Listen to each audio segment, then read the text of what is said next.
Hello, and welcome to Beyond the Point podcast with me, Allie Christensen. I'm curating the content I wish I had had as a dancer and creating strong, healthy, thriving dancers for the future. Not only am I your host and ex-professional dancer, but I own Align Fitness, a cross-training studio for dancers here in Costa Mesa, California, and am the creator of online courses for dancers such as the Dancer Strong program, Lower Body Flexibility, and Turnout for Dancers.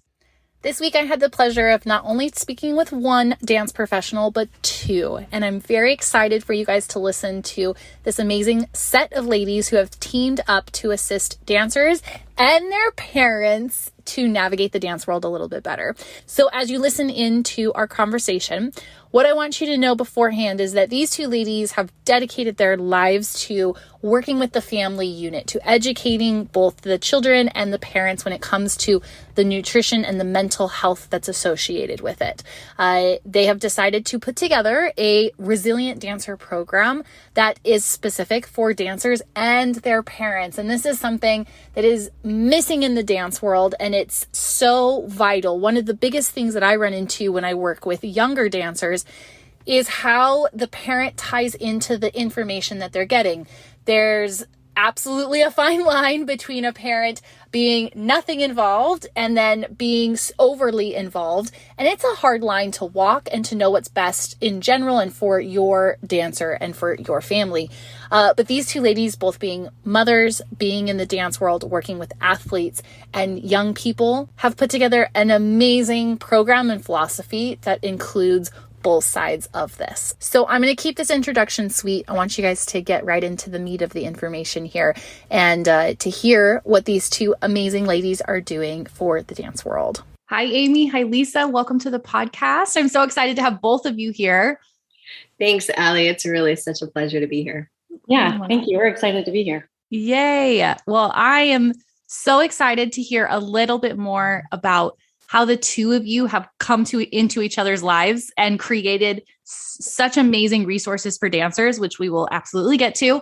I'm jumping ahead, but can you guys tell us both a little bit about yourself and what's brought you two together in the dance world?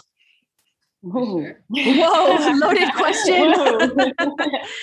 So I'm Amy Saloner, and my background was originally as a licensed clinical social worker. So I worked in community mental health for a number of years, working with families, especially teens and their families. And I'll go even further back to say that as a young child, I started as a dancer. So I danced my whole life. I still dance. So dance is very much a part of who I am and is now in my daughter's life. So I'm very steeped in that world. But I went on professionally to become a social worker, a therapist. And after having children, I left that and I came back around later to really bring in nutritional therapy as something that was a passion of mine based on some health issues that I was having, and just really who I am is so much more a holistic looking person. And so I started to train in nutritional therapy, and that's when I met Lisa. So Lisa can tell you a little bit about herself. I have a quick question though, before Lisa ties this together. What does nutritional therapy mean? What's the difference between a nutritionist or a nutrition coach, nutrition therapy? What's the difference? Lisa, why don't you explain that? Oh, I cut you off too soon. It's okay. It's okay. So we'll work together on that one. The nutritional therapy practitioner is it's a certificate and trained deep in the physiology of the body, looking at how we can use natural herbs, nutraceuticals to heal kind of the root cause of anybody's issues, to bring the body back in balance. And that's the therapy practitioner part. So it's deep rooted in the physiology of the body and how the body naturally should be working, looking at what's out of balance, and then how to help the body, support the body to get back together. Because I think kind of part of the belief of that system is that your body really can heal itself if you give it the right support. And I love that position with athletes, right? We really are healthy, strong, amazing beings. And we just need to look and stop and think about and let our body tell us what's really going on so we can support that to holistic health. I love that. I know through my own personal like gut healing experience and also being a post dancer, I mean, the mental side of that food relationship was a lot to heal. But as you said, giving your body the tools to heal. I think that a lot of people look at the way we take medicine, or even sometimes the way you eat, like, oh, this food is the thing that heals me. And I do believe quality counts, but you're giving your body what it needs to do the thing it needs to do. So Right. when you feed your body in the variety of ways, including mentally, you're able to then have your body function the way it's supposed to, and it can heal itself. Yeah, perfect. Exactly. Yeah, exactly. I mean, we see that. I'm sure you see that in physical therapy too, right? And so we look for what's the weakness, how can we support that so the body can come back into balance. I love that. So how did you get into this field, Lisa? Well, I started actually as an educator. I worked as a preschool teacher, a school counselor, and then earned my doctorate in education and ran an educational counseling program for 12 years. I also was an athlete in high school. I never danced. As a matter of fact, I was a high school gymnast, and dance was kind of low on my priority list. But athletics through college and post-college. Then after 15 years in higher education, decided to take a break. I was in the midst of raising two wonderful children and, all of life's great things. And I took a year off, decided what I wanted to do with my life, and kind of did a hobby for career for hobby swap. And that's where I met Amy in our nutrition program. That's amazing. You both have such a strong mental capacity for this information that you're presenting. I don't see that always with people, especially who work with nutrition. That's something pretty unique that you're being able to approach that from multiple sides, but especially it sounds heavily from the psychological side, and then also from the actual like gut, what you're eating, how you're taking care of your body. Yeah, I think that's where a lot of our synergy comes from, Amy. Yeah, totally. Yeah, I think, our backgrounds in both educating and training, our backgrounds in sort of the psychology of things. And I think just the way that the both of us look at the world, pretty holistically, that you can't just focus on one thing at a time. You really have to look at the big picture. And I think that's, not only our work together, but the course that we created, I think really that's the part that shines, is that it's not just nutrition. It's really lifestyle, mindset, and some of the deeper emotional, psychological pieces that come naturally with all of those things, particularly in the dance world. I think that anyone listening to this podcast most likely is familiar with my work. And I think if we're tying this into looking at the body, it's the very same thing I always say, where we can't approach a joint, one singular joint, and say, I want my ankles to be stronger. Mm-hmm. Yes, you want that's like the byproduct. You want your ankles to be stronger, but everything else has to work together. And we have to look up the chain. We can't just focus on your ankles. And I know the same to be true when you're looking at your nutrition and your gut and how your energy levels are and your emotional levels.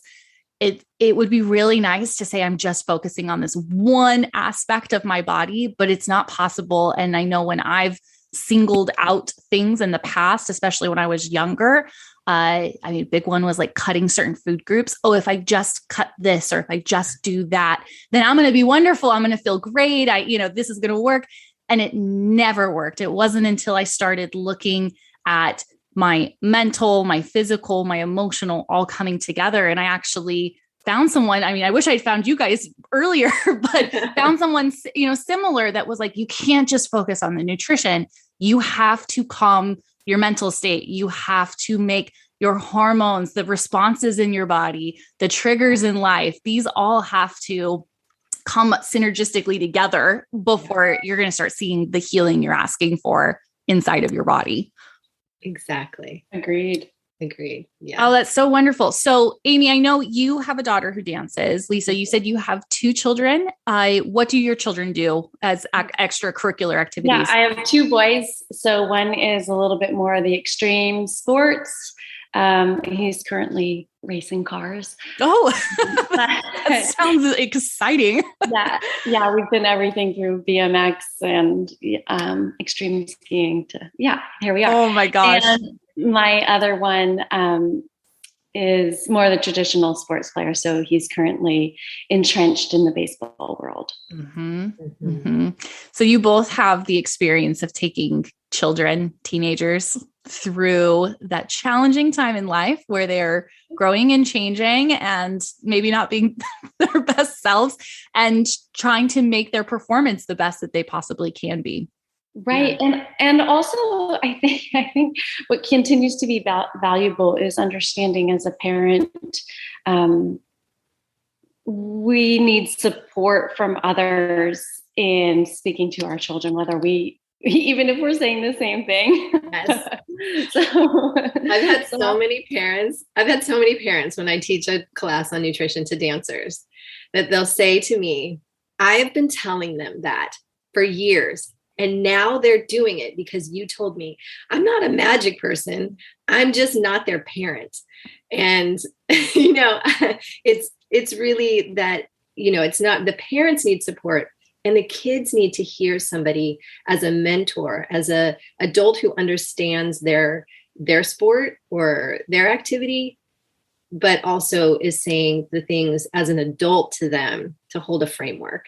And that's really what this is about. And the important thing to know about our program is that we actually incorporate the parents into the training that we do and I don't see that everywhere, because you can't, the parent is the one, buying the food, creating the culture at home, which has to support the culture or reinforce the culture in the studio, or even identify when the culture is not supportive in the studio to hold boundaries and protect that child.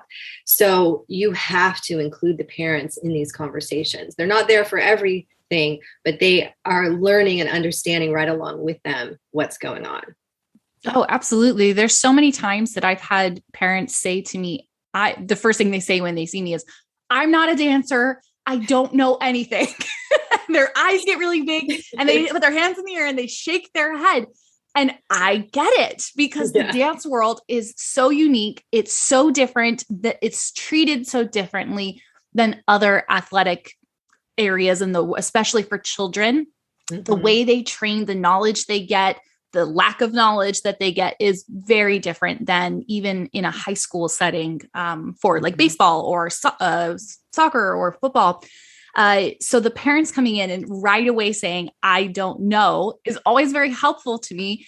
And also when they come in and they know a lot, or they have a lot of information they want to share, it really assists me to figure out where and who I need to be talking to, because kids are, I'm sure you guys have had this, kids are notorious for going home and giving half the story and saying, Miss Allie said that I don't need to work at all.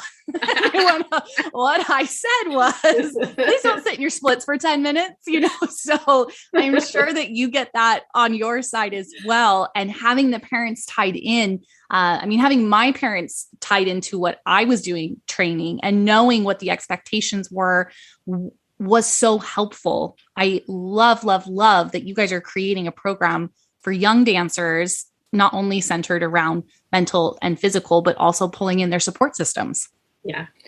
I think one of the things that I get excited about doing kind of mid-program in our last course was with the notes from the program, we sent a couple cueing questions parents could ask, because you're right, they come in with a variety of knowledge and experience in this.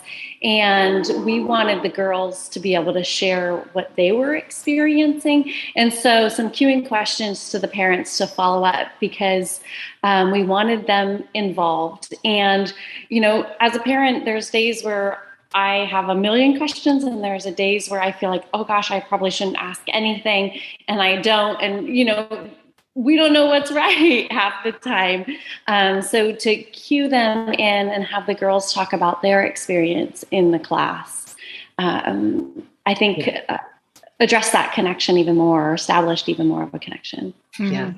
And that for me, because a lot of work that I do, not just in this course, but I work with families. I coach families, and so bringing in the relationship piece and coaching parents how to ask questions to actually elicit response so that they begin to know how to engage with their child in this world, is sort of like, a side bonus that we get to incorporate here, so that it's improving the relationships alongside them feeling more confident and empowered, in their own lives, in their dance world. Well, the quality of answers changes dramatically with the question, is what I've noticed. Now, I'm not a parent, but I work with children 12 hours a day. And from a coaching standpoint, like a training standpoint, I've done a lot of personal training to figure out how to best communicate with dancers, from what I say to what I don't say, the questions I ask, how I ask them. And I think dancers will identify with this. I can say, do you feel it in your glutes? And then they're like, yeah, kind of. Yeah, I think so. But if I asked, where do you feel it? Then they have to think, and what do I feel? What am I experiencing? And sometimes they say, oh, I feel it in my finger. And it's like, okay, wonderful. Let's do it again. And let's change this a little bit. Let's see where you feel it next time, because I don't want to feed you the answers. I want you to tell me what's going on in your body. Yeah. And I want you to share your experience from your point of view, because the way you communicate that is a huge piece of knowledge for me to assist you to move forward. And it takes practice to answer or to question in certain ways. And I wouldn't know and continue to learn these thoughts and methods without doing research myself. And I watch my friends who are parents, and the way that they have to think, I can tell they're thinking before they ask or say something. And I know that I see that as a huge part of being a parent, is learning how to communicate. And I know for me, it's just always learning. And I can imagine as a parent, you're always working on that skill. Yes. Yeah. Always. Yeah. And, unbiasedly, parents are emotionally connected to their children. Mm-hmm. Yeah. So it's even harder than just, a typical working on your communication skills. Yeah. Yeah, absolutely. There's so many more layers to what you're asking. Mm-hmm. And then on top of it, emotions. Yeah. Well, we've started saying your program, and everyone's like, what program? So now that we know a little background about you guys, what are you creating right now for dancers? We've started to hear a little bit about it, but what is the specific program that you're working on? So the first thing we have is just an intro workshop that really gives people a sense of what the course is about. And it's kind of a standalone on its own. You're like, I don't have time for a big course. Well, our 75-minute workshop, the 5 positions of a resilient dancer, really break down some of the core things that we want to share about what's important in nutrition and lifestyle and mindset to really fortify and create resilience and longevity for a dancer. Because you can train, you can do all these things, but one of the things we like to say is that you can't out-train poor nutrition. So you can get away with a lot for a long time, and parents will say, oh, my kids, they're just exercising so much. I don't want to limit what they're eating. It's like, no, you want them to eat calories, but how about we share with you about what the most optimal ways to provide fuel? Because that's really what this is. We're teaching about fueling, and dancers and athletes in general need a different understanding of the fuel than a typical person.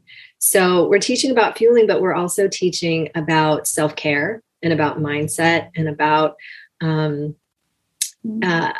Lisa likes to say, what is it? You like to say that it's you take the mystery out of the what and the when, right? Yeah. We really get into the difference, because there is a big difference between male and female athletes.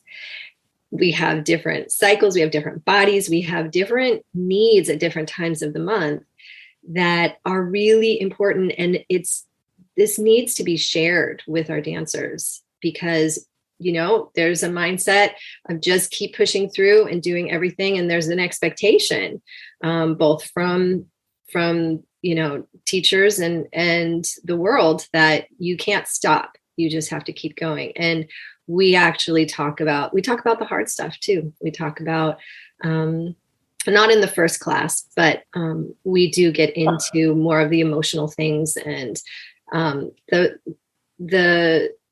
things that we don't like to talk about, which is disordered eating and, some of the deeper challenges. We also do get into cross training and the importance of that in the big picture.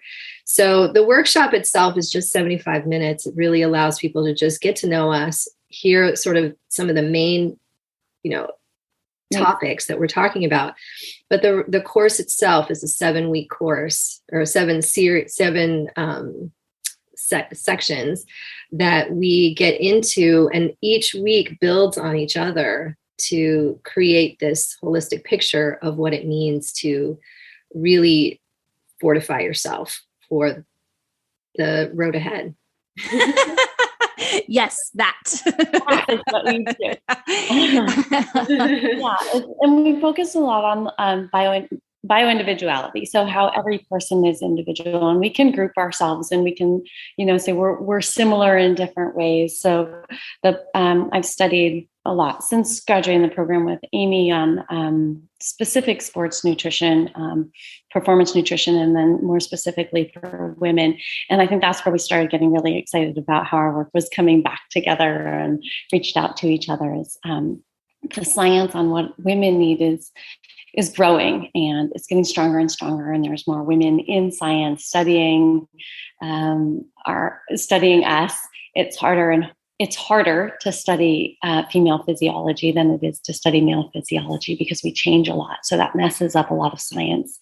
That messes up experimental design if someone doesn't have the time or money to do it. But now we're seeing that literature grow, and we're seeing the conversation grow, and it's less taboo to talk about the differences. So when we start talking about not only do women need to train differently than men, they need to train differently amongst themselves, and they need to train differently at different times of the month or different times of their cycle. And we need to train differently at different times of our season. So when we start thinking about that, and someone in our class has to tease that out, they really get in tune with who they are and how they need to train, and that it's okay that they're training and fueling differently than the person sitting next to them. And really, kind of big picture, if we could just have that understanding worldwide, nationwide, wow, could we really do one resilient dancer course changing the world? I don't know. Eventually. Right? Yes.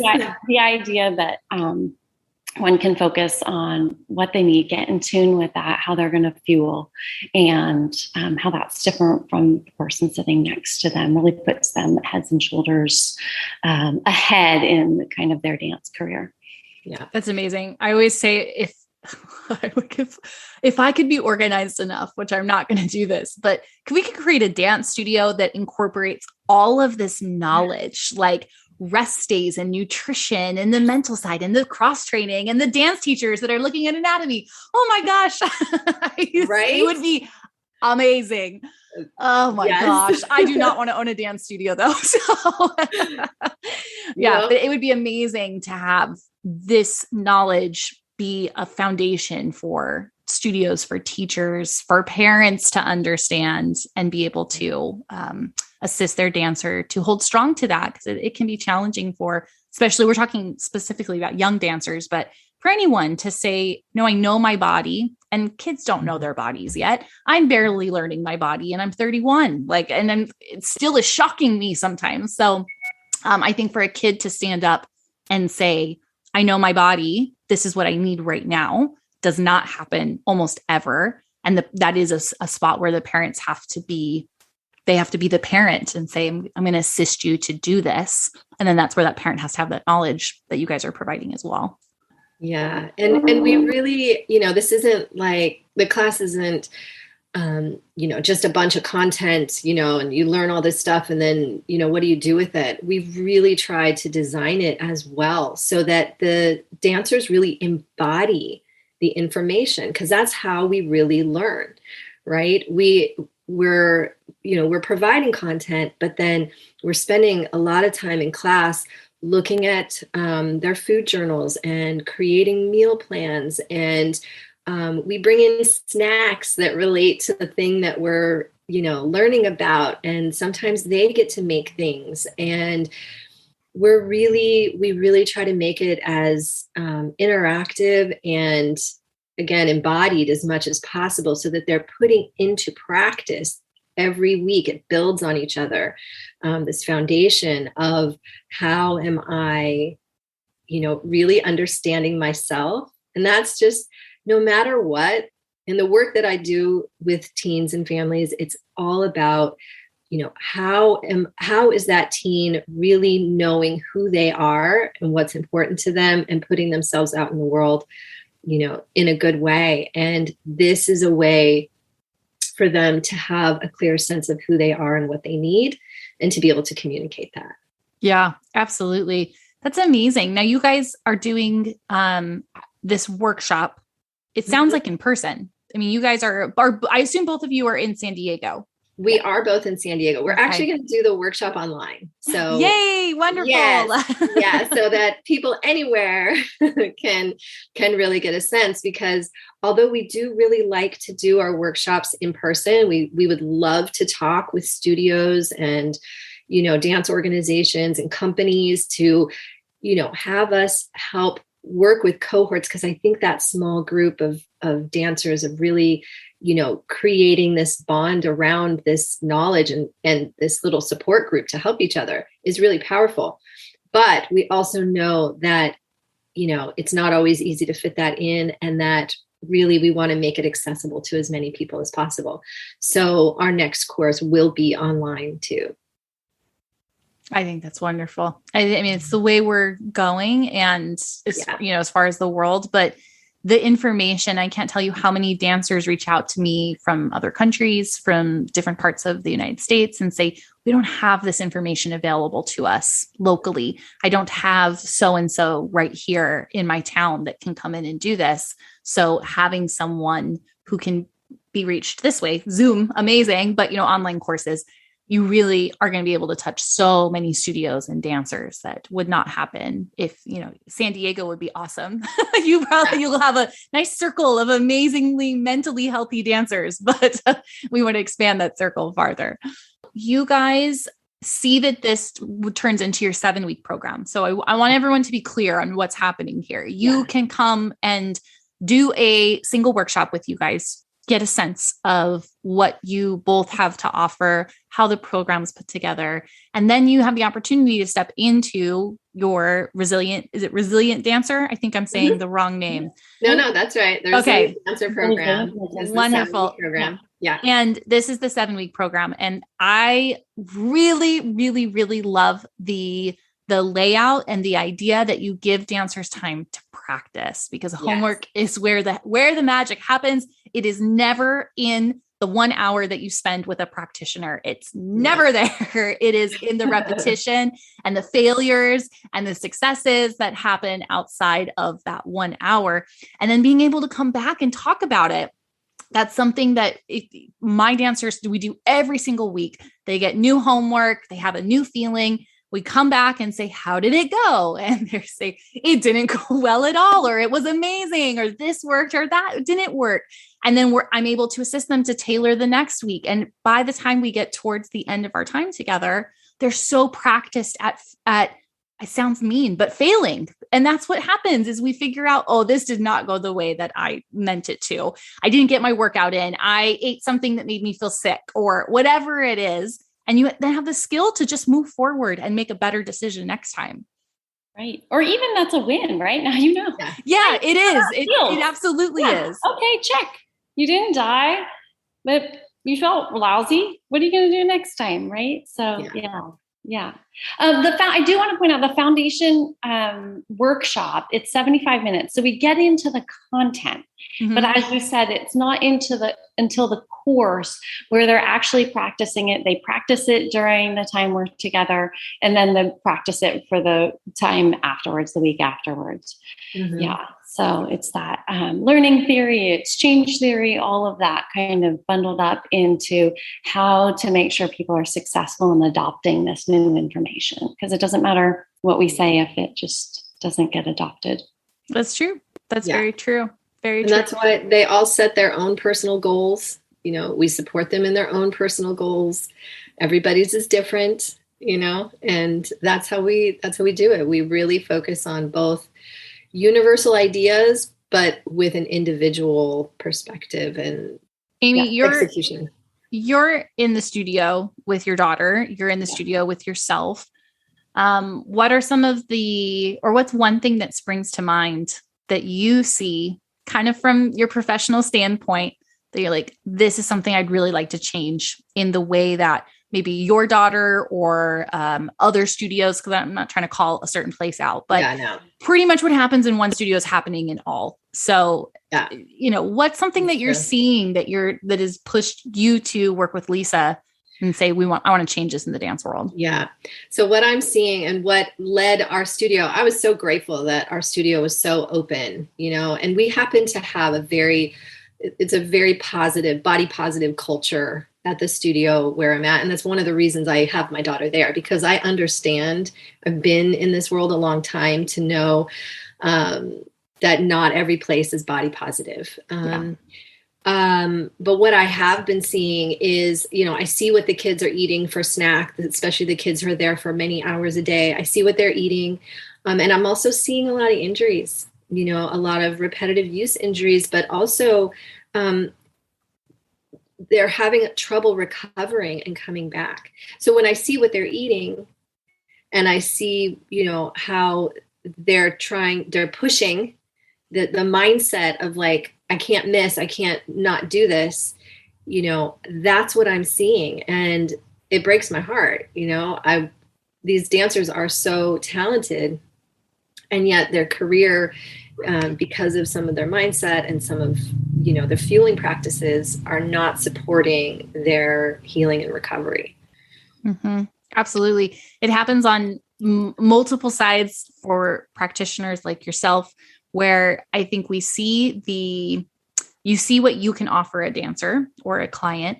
When I see that exact same problem, overuse injuries over and over, you know, I have knowledge base in the training aspect and I have a little bit of nutrition, but I always tell my dancers, I always recommend they go see somebody who that is their sole focus. I think there's such a benefit in that, but I see that side of it. It's like, okay, we're working so hard on the training side to make sure these overuse injuries are minimized as much as possible. But then I know what you're eating, or I see a hole in some of the knowledge or things that are missing in their nutrition. And it's not enough to just say, oh, eat this. It's not enough. And if someone had told me that, I would have been like, thank you, but no. When I was young. What are you talking about? Yeah. So there's such a benefit in seeking knowledge from somebody who works specifically in a certain area with athletes, with females or males, whatever you fall into. But knowing again that everything comes from multiple sides, you cannot attack overuse injuries from just one side. You can't attack eating disorders from just one side. We have to have them coming from multiple sides, and that's when success happens. So you guys are tying this all together, and that's amazing. Yeah. Thank you. Yeah. Because we see, parents will spend money on competitions and on, so much money. And so, it's like, yeah, those are all great. Those are important. And you have to set aside some resources for the cross training. And this is cross training. This is part of the cross training. There is a bigger picture when you're building longevity for a young person, even if they choose not to dance. Like, these skills are not specific to dancers. They are specific to humans. And you're giving them life skills. Life skills are important and these kids are going younger and younger to these dance intensives in the summers. And there's not an adult necessarily paying attention to what they're eating. They need support and empowerment before they leave for those intensives to know how to take care of themselves. Yeah, absolutely. And as you said, the parents are spending so much money to help their dancer be the best. And there's this huge area missing. And I'm really I have to say, this year, I think as we come back from being in quarantine and dancing at home, everyone's working so hard in the studio and doing all the privates and doing all the competitions. And my new line is, maybe you don't need another private. Maybe you need some cross training. And that maybe is like with a wink, wink, like, yes, you need it. Because we're focused so much, all of our energy on one avenue that looks like, I think, what it's quote supposed to. But as you just said, the cross training is multiple other ways. And there has to be that resiliency there if they want to be able to perform in their private or in the competition. So Lisa, you mentioned, or we were talking about some of the differences between male and female and training and being aware of what's happening in our bodies. How does that tie in with what Amy's saying about overuse injuries, using that as an example? Yeah, it's astounding right now, the strength of the research that is showing the importance of paying attention to the cycle, particularly for our female athletes in any sport, in all sports, and how easy it is to overtrain, how the body's more susceptible to overtraining during different phases of the cycle. And so how both training and fueling need to change based on a person's cycle, the importance of tracking a cycle, being understanding with it. It ties into the mental health also. We've all had days for y'all in the studio, for me everywhere else, where you're just not as strong, you're not as fast, you're not as spry, you're just not as what you want to be. And I think for a young athlete, certainly young gymnasts I know and young dancers I've seen come out of the studio just feeling bad, just like, oh, maybe this isn't for me. And it's easy to get tied up in that.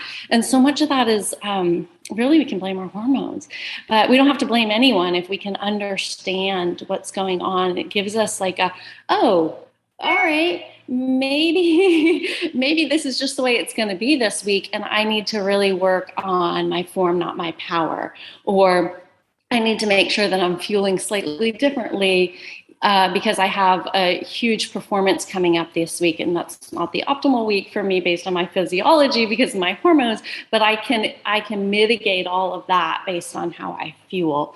So we can see it going both ways, both preventing from the overuse injuries and supporting to get that performance that we all want, right? The calendar doesn't change. Our performance calendar doesn't change based on our cycle. So we need to be aware enough we can change things. I picked up on something you said, but I want to ask this question so you can maybe more fully answer it. How does a dancer who's in a studio, they have a schedule, their schedule does not get to change based on their period. I wish it could, but it's not going to. So what are some ways that you would suggest then making those shifts when you are aware of what time of your monthly cycle you're in and how do you make those changes if you can't physically make a change to your schedule? One, it's the fueling, right? So we can fuel to mitigate just the natural inflammation that happens around a female cycle. We can fuel to mitigate how the body processes different macronutrients. So in our high hormone phase, we're just going to have a little bit more carbohydrates, smaller portion, more regular basis to make it through that training. So it's going to be a long 2 hours if we're not fueling a little bit in between, making sure we're hydrated, right? And mitigating that inflammation before and after. So there's the fueling piece. There's the mental health piece of saying, I'm not expecting myself to hit this. And then hopefully, like you said, what would we hope to see change in any studio? And this is across the board, right? The volleyball players, soccer players I work with, the swimmers I work with, this is across the board of communication with your coach or your instructor. Just that communication of like, hey, it's gonna, I'm not feeling it this week. My goal for me in this session is really to work on my form, not my power, and bring the instructors in on that communication. No, you don't have to change every lesson for each individual, that right? We're not expecting what can't happen. But if a dancer can speak up on their own behalf, then we've kind of leveled all the expectations, and that helps everyone. Yep. Yeah, there's a level of, we would also love to be doing trainings for studios, for the teachers and directors to really understand this information as well. Because if they have awareness and can adjust their expectations a little bit, and when a student does come to them and say, hey, today is this kind of training day, not a full power training day, I'm going to focus more on technique today than this, that it's their cue to be like, okay, she's aware of her body. She's aware of what's going on. I'm going to adjust my expectation, which is going to create better trust between the instructor and the student, to feel more supported. And which then, I don't know about you, but whenever I had teachers who, were interested in what was happening for me, were listening to me, I performed better in those classes. If it's a teacher who's so strict, so, not really receptive, you just kind of go through class and you do what you do, and you're there, you're not necessarily fully embodied in yourself. So this is a way I think we can help to kind of level the playing field a little bit and create these opportunities for real understanding of what our dancers need. It goes the other way too, right? So there's days in your month where you're feeling on fire, and stay after, right? Yeah. Work on work on those harder moves, whatever it is. So, work on your turns, work on your, the things that take a lot of stamina, and, and utilize that time of the month when you're at your height, that the hormone phase that allows you to feel more alive in your body. Use it, and then the muscle memory will continue on through those other weeks and days. But you're utilizing, and this is something I've done in my life in general, but when we start to plan our life and our outputs and our inputs based on our cycles, we actually are in the flow of what is happening for us instead of fighting against it. And that just takes more energy. So this is what we're teaching. We're teaching them how to listen, to understand their bodies, and to be in flow with the energy that they already have. Yeah. Ali spoke of life skills on all those other things. It's the same. It's right. It's so generalizable from dance to the rest of life. That makes them stronger individuals. Hence the name, really resilient dancer. That's the idea. Yeah. I am continuously shocked about the knowledge that females receive in their education about their cycles. Lack of. The lack of is right. Speaking 1,000% from experience, it took me late into my 20s to realize, oh, I maybe should pay attention. And this is not just a thing that happens every single month that like gets in my way for 4 days. It really can change and affect how my month goes.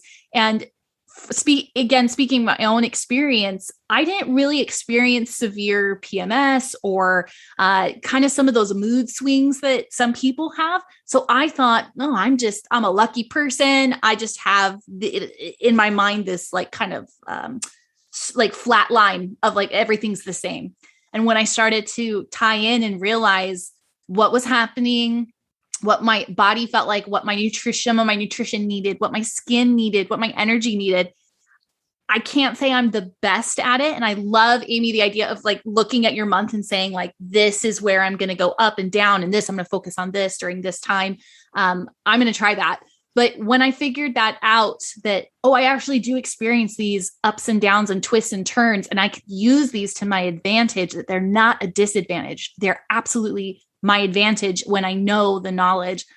This just still boggles my mind that we are not teaching more in depth about our cycles when we're going through puberty. Yeah, for sure. And you maybe went like, where does the male dancer fit in this conversation?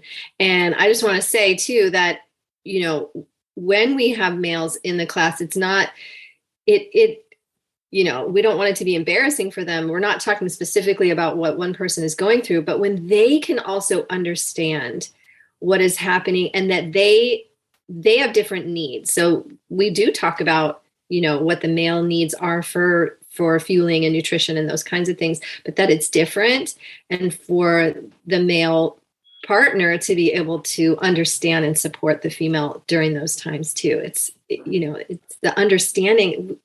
We all need to understand that this is the cycle of life and that it's no matter who it is, they're going to experience it. Right. So to have awareness and compassion.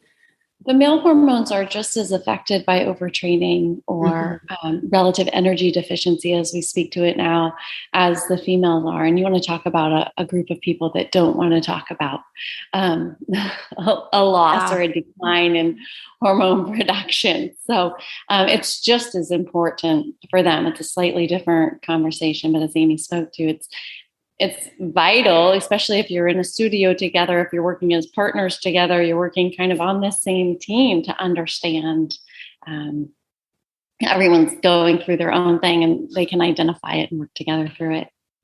Yeah, that's amazing. It's such a powerful piece of the body puzzle, male and female.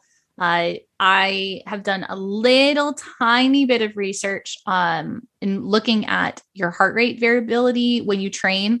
I don't know enough to speak to it yet, but it reminds me of what you're talking about, like looking at your cycle, knowing that there are certain times during a month period, and I'm sure this all ties together just perfectly, and they actually are the same thing, and you guys are both nodding your heads like, yes, so same thing. But in that, looking at your heart rate, you can have some information about how and where you should be pushing during a month's time.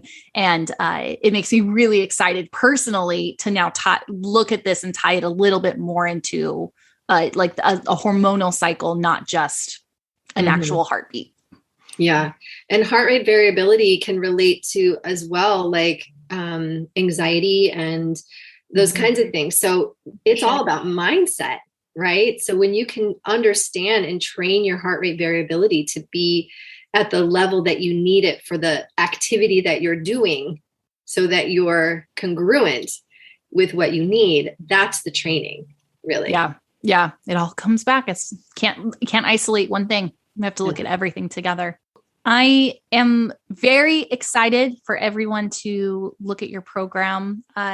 This was the reason I brought them on, in case you didn't get it. I was so excited when I heard what they were doing that I wanted to make sure that we have this in the history books. A lot of you guys actually find these podcasts after their release date, so it continues to come up. So if you're listening currently, they have one coming up in February where it sounds like you're starting a cycle of things, but I know this is going to continue. So reach out to them and you're going to get all their information, but reach out and find what's happening currently. This is going to be something that continues. and is available all over the world. So don't hesitate to reach out to them. So where can everyone find information on the Resilient Dancer? Well, we'll give you the link that you can put in the show notes. Yeah, I'll put it in the show notes. Directly to the page. But you can also follow us on social media, and we'll leave those links as well, because we talk about all kinds of things. But so you'll have all the links there to go directly to see what's happening in all the different programs. Well, thank you so much for spending your morning with me. This was so fun to talk with both of you. I am very excited for what your program has to offer for the dance world. Okay, seriously, isn't it amazing what Amy and Lisa have put together for dancers and their parents? This really is going to be a game changer in the dance world, and this is why I had them on. So you will find all of their links in the description below, but you can find them on Instagram at resilientfamily_resilient You can also find Lisa at Lisa Spencer Nutrition. And of course, I'll link that. I'm also going to go ahead and include the link to their 5 positions of a resilient dancer, which is their workshop coming up on February 16th at 5 p.m. Pacific Standard Time. If you're listening to this as it's releasing, that's the first workshop. If you're listening to this after, no worries, they have more coming, so reach out to them, find out when their next one is, and let's get these studios and parents and dancers all working together and creating a healthy atmosphere for people to fuel their bodies, to feel confident in the way that they're handling their sport and their craft. So if you have questions, you can always reach out to me. Of course, you can find me on Instagram at Align Fitness by Allie. I'm always over there. And feel free to reach out to either Amy or Lisa. They are excited to be working with dancers from all over the world. So this is something that anyone from anywhere can be part of. I will see you all right back here next week on Beyond the Point.